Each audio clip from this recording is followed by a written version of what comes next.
உயர்கல்வி பெற பணம் வேண்டுமா? அப்ப இவங்க தான் உங்களோட சரியான சாய்ஸ். நாட்டின் பொருளாதாரம் மட்டுமின்றி வீட்டின் பொருளாதாரம் மேம்படவும் கல்வி மிகவும் அவசியம். உயர்கல்வியை தொடர குறிப்பாக பொறியியல், மருத்துவம் உள்ளிட்ட படிப்புகளில் சேர்வதற்கு கல்வி கட்டணம் ஒவ்வொரு நடுத்தர குடும்பத்தினருக்கும் பெரும் பிரச்சனையாக உள்ளது. நிதிச்சூழலை காரணம் காட்டி உயர்கல்வி தடைபட்டுவிடக் கூடாது என்பதற்காக வங்கிகள் கடன் வழங்குகின்றன. மத்திய அரசின் நிதி அமைச்சக சேவை பிரிவு, உயர்கல்வி அமைச்சகம், இந்திய வங்கிகள் சங்கம் ஆகியன ஒன்றிணைந்து வித்யா லட்சுமி எனும் இணையதளத்தை உருவாக்கி செயல்படுத்துகின்றன. இந்த இணையதளத்தில் மாணவர்கள் எங்கிருந்தும் விண்ணப்பிக்க முடியும். உரிய வழிமுறைகளோடு செயல்படுத்துவதற்கான விதிகள் உருவாக்கப்பட்டு அனைத்து வங்கிகளுக்கும் அளிக்கப்பட்டுள்ளன. இதனால் கிராம பகுதியில் உள்ள மாணவர்களும் வங்கிகளில் கடன் பெறுவது எளிதாகி இருக்கிறது.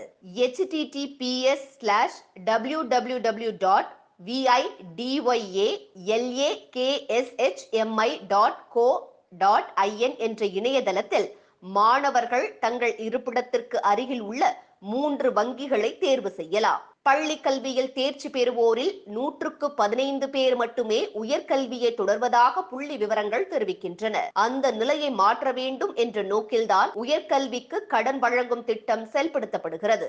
இந்தியாவில் உள்ள முன்னணி பல்கலைக்கழகங்கள், IIT மற்றும் IIMகளில் உயர்கல்வி பயில வங்கிகளில் கடன் பெற முடியும். வெளிநாடுகளுக்கு சென்று கல்வி பயில நினைக்கும் மாணவர்களுக்கு உதவிக்கரம் நீட்டவும் வங்கிகள் முன் வந்துள்ளன. கலை, வணிகம், அறிவியல், பொறியியல், மருத்துவம், பல் மருத்துவம், கணினி அறிவியல், நிர்வாகவியல், பட்டய கணக்காளர், விமானி, கப்பல் பொறியாளர், செவிலியர் பணி உள்ளிட்ட வேலைவாய்ப்பு உறுதி படிப்புகளுக்கு வங்கிகள் கடன் வழங்குகின்றன. இத்துடன் IIT, IIM மற்றும் வெளிநாட்டு பல்கலைக்கழகங்களிலும் உயர்கல்வி பயில்வதற்கான கடன் உதவியை இந்த வங்கிகளிலிருந்து பெற முடியும் என்கிறார்கள் அதிகாரிகள். இந்தியாவிலோ வெளிநாட்டிலோ உயர்கல்வி பயில எந்தவித உச்ச வரம்பின்றி தேவைக்கேற்ப வங்கிகளில் கடன் பெறலாம் என கூறப்படுகிறது.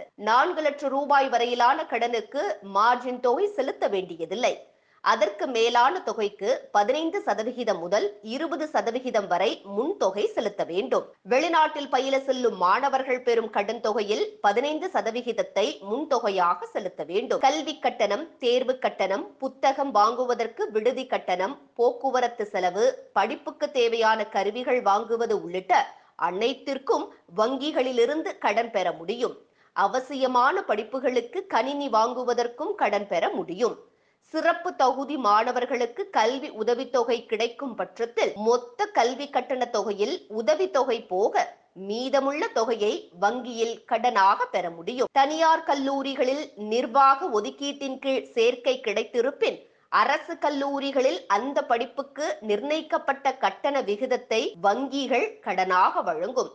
4 லட்சம் ரூபாய்க்கு மேல் 7,5 லட்சம் ரூபாய் வரையிலான கடன் தொகை பெற வேண்டுமெனில் அதற்கு ஒருவரின் உத்தரவாதம் அளிக்க வேண்டும். 7,5 லட்சத்திற்கும் மேலான தொகை கடனாக தேவைப்படின் அதற்குரிய சொத்துக்களை பிணையாக வங்கிகளில் தாக்கல் செய்ய வேண்டும். வீடு, நிலம் மற்றும் பொதுத்துறை நிறுவன பத்திரங்கள், தேசிய சேமிப்பு பத்திரங்கள், பரஸ்பர முதலீட்டு திட்டங்கள், நிறுவன கடன் பத்திரங்கள், வங்கி வைப்பு தொகை போன்றவை பிணையாக ஏற்கப்படும். படிப்பு காலம் முடிந்த பிறகு ஓராண்டு வரை கடன் திரும்ப செலுத்த அவகாசம் அளிக்கப்படுகிறது. 7,5 லட்சம் வரை கடன் பெற்றவர்கள் அதை திரும்ப செலுத்த 10 ஆண்டு கால அவகாசம் அளிக்கப்படுகிறது.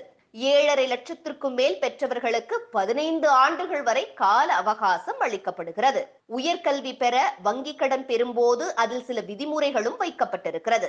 பெறப்படும் கடன் தொகைக்கு ஈடான மதிப்பில் காப்பீட்டு பாலிசி மாணவர் பெயரில் எடுக்கப்பட வேண்டும். படிப்பு காலம், கடனை திரும்ப செலுத்த எடுத்துக்கொள்ளும் காலம் வரை இந்த காப்பீடு எடுக்கப்பட்டிருக்க வேண்டும். கல்வி கடனுக்கு பரிசீலனை கட்டணம் கிடையாது. ஒரு குடும்பத்தில் ஒன்றுக்கும் மேற்பட்டவர்களும் கல்வி கடன் பெறலாம். பெற்றோர்களுக்கு வீட்டுக்கடன், வாகனக்கடன், தனிநபர் கடன் போன்றவை இருந்தாலும் கல்வி கடன் வழங்கலாம் என்ற விதிமுறையும் இருக்கிறது. சமீப காலமாக ITI, பாலிடெக்னிக் பயிலும் மாணவர்களுக்கும் கல்வி கடன் வழங்கப்படுகிறது. குறுகிய கால தொழிற்பயிற்சி மையங்களில் பயிலும் மாணவர்களுக்கு 20,000 ரூபாய் முதல் 1,50,000 லட்சம் ரூபாய் வரை கல்வி கடன் படிப்பின் கால அளவிற்கேற்ப அளிக்கப்படுகிறது. இந்த கடன் தொகைக்கு பிணை தொகை செலுத்த வேண்டியதில்லை. இந்த கடனுக்கு செலுத்தும் வட்டி தொகைக்கு வருமான வரி விலக்கும் அளிக்கப்படுகிறது. இவ்வளவு விவரங்களை பார்த்த நாம் கல்வி கட்டணம் பெற தேவையான ஆவணங்கள் என்ன என்பதை பார்த்து விடலாம். பூர்த்தி செய்யப்பட்ட விண்ணப்ப படிவம், இணைய வழியில் விண்ணப்பித்திருந்தால் படிவத்தை நகல் எடுத்து இணைக்கலாம். மேற்படிப்புக்கான பல்கலைக்கழகம், கல்லூரி அளித்துள்ள சேர்க்கை கடிதம், கடனுக்கு விண்ணப்பிக்கும் மாணவர், இணை விண்ணப்பதாரரான பெற்றோர் ஆகியோரின் பாஸ்போர்ட் அளவு புகைப்படம் தலா 2 இணைக்கப்பட வேண்டும். இருவரது புகைப்படத்துக்கான அடையாள சான்று அளிக்கப்பட வேண்டும். இதற்கு நிரந்தர கணக்கு எண், பாஸ்போர்ட், ஓட்டுநர் உரிமம், ஆதார் அட்டை மற்றும் வாக்காளர் அடையாள அட்டை இவற்றில் ஏதேனும் ஒன்றின் நகலை புகைப்படமாக ஆதாரமாக அளிக்கலாம். இருப்பிட சான்று அளிக்கப்பட வேண்டும். கல்வி சார்ந்த ஆவணங்களின் நகல்கள் இணைக்கப்பட வேண்டும். வெளிநாட்டில் பயில்வதாயிருப்பின் GRE, GMAT, TOEFL, IELTS தேர்வுகளில் பெற்ற மதிப்பெண் சான்றின் நகலையும் இணைக்க வேண்டும். வங்கி கணக்கு தொடர்பான 3 மாத அறிக்கையும் அத்துடன் இணைக்க வேண்டும். ஒன்றுக்கும் மேற்பட்ட வங்கிகளில் கணக்கு இருப்பின் அனைத்து வங்கிகளின் விவரங்களையும் அளிக்க வேண்டும். பெற்றோரின் சம்பள கணக்கு, தொழில்முறை கணக்கு, வருமான வரி தாக்கல் செய்வதாயிருப்பின் 3 ஆண்டு விவரங்கள் உள்ளிட்டவற்றையும் வருமான வரி சான்றையும் அளிக்க வேண்டும். கடனை உரிய காலத்தில் திரும்ப செலுத்துவதற்கான நிதி வசதியை உறுதி செய்ய வேண்டும். மாணவர்கள் கடன் பெற விரும்பும் வங்கியில் சேமிப்பு கணக்கு இருந்தாக வேண்டும் என்ற அவசியமில்லை.